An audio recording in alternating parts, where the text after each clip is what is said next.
আপনারা জানতেন হিজরা মায়ের পেট থেকে হয়, কিন্তু মিথ্যা কথা। হিজরা বলতে কোনো কিছুই হয় না। সব পুরুষ থেকে পরে লিঙ্গ পরিবর্তন করে হিজরা দ্বারাই পরে হিজরা বানানো হয়।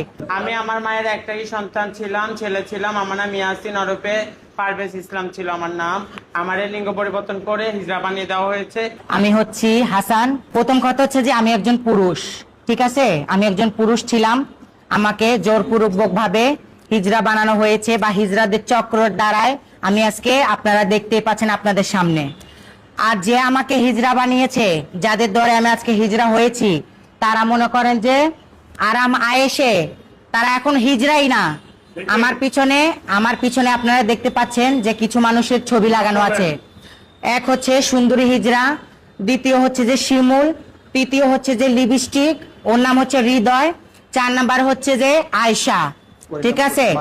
ওর নাম হচ্ছে মাসুদ। এই যে দেখেন ইয়াবা খাচ্ছে, বা এই যে দেখেন ওনার ফেস, ঠিক আছে? পাবলিক থেকে টাকা পয়সা নিয়ে ওনারা কালেকশন করে খায়। আমরা জানি, আপনারা জানতেন যে হিজরা বলতে যে অনেক কিছু হয়। হিজরা মায়ের পেট থেকে হয়, কিন্তু মিথ্যা কথা। হিজরা বলতে কোনো কিছুই হয় না। সব পুরুষ থেকে পরে লিঙ্গ পরিবর্তন করে হিজরা দ্বারাই পরে হিজরা বানানো হয়, ঠিক আছে? আপনাদের কাছে এতটুকুই অনুরোধ, দেশবাসীর কাছে, আপনাদের বিয়ে বাড়িতে কোনো ফাংশন, গাড়ি বা ট্রেনে আপনাদের যেভাবে হেনস্থা, আপনাদের যেভাবে টর্চার করা হয় বা আপনারা যেভাবে টর্চারের শিকার হচ্ছেন প্রতিনিয়ত, আমরা চাচ্ছি এটা যেন বন্ধ হয়। আমাদের দেশের প্রধানমন্ত্রী তারেক রহমান, আপনার উদ্দেশ্য করে বলছি, এই যে হিজড়ারা যে চাঁদাবাজি করছে ওটা থেকে যেন বিরত থাকে। হিজড়াদের থেকে বিরত থাকেন। দোকানে, বাজারে, বিয়ে বাড়িতে, মুসলমানিতে টাকার জন্য আসলে আপনারা কেউ টাকা দিবেন না। আমি আমার মায়ের একটাই সন্তান ছিলাম, ছেলে ছিলাম। আমার নাম ইয়াসিন ওরফে পারভেজ ইসলাম ছিল আমার নাম।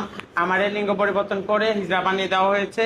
তখন আমার বয়স ছিল 13 বছর। আমি তখন বুঝিনি, আমি চক্রের ফাঁদে পড়ে গেছি। আমাকে এরকম করে ইন্ডিয়াতে পাচার করা হয়েছে। অনেক কষ্টের পর আমি আবার আমার বাবা মার কাছে আসতে পারছি। আর প্রিয় দেশবাসী, আপনাদের কাছে বিনীত আবেদন, এখন আমরা ওরা সংখ্যার দিক থেকে 200-250 জন, আমরা মাত্র 3 জন। আমাদের আগেও এরকম অনেকে হিজড়াদের প্রতিবাদ করতে আসছে। কেউকে ধরে নিয়ে চুল কেটে দেওয়া হয়েছে, মারা হয়েছে, অত্যাচার করা হয়েছে, যার কারণে ভয়ে কেউ আসতেছে না মিডিয়ার সামনে। আমরা অনেক সাহস যোগে আসছি, কেন আসবো না? আজকে আমাদের জীবনটা কি? আজকে আমরা জিন্দা লাশ।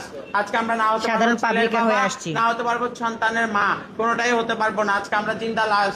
এরকম প্রত্যেকটা হিজড়ার জীবনের সাথে হয়েছে।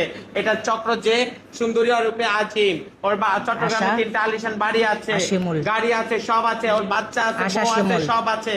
এই যে আশা, শিমুল, ওরাও প্রকৃতভাবে পুরুষ, ঠিক আছে? আমি চাই হিজড়াদের টর্চার থেকে পুরো বাংলাদেশের মানুষ মুক্তি পাক, হিজড়াদের অত্যাচার থেকে।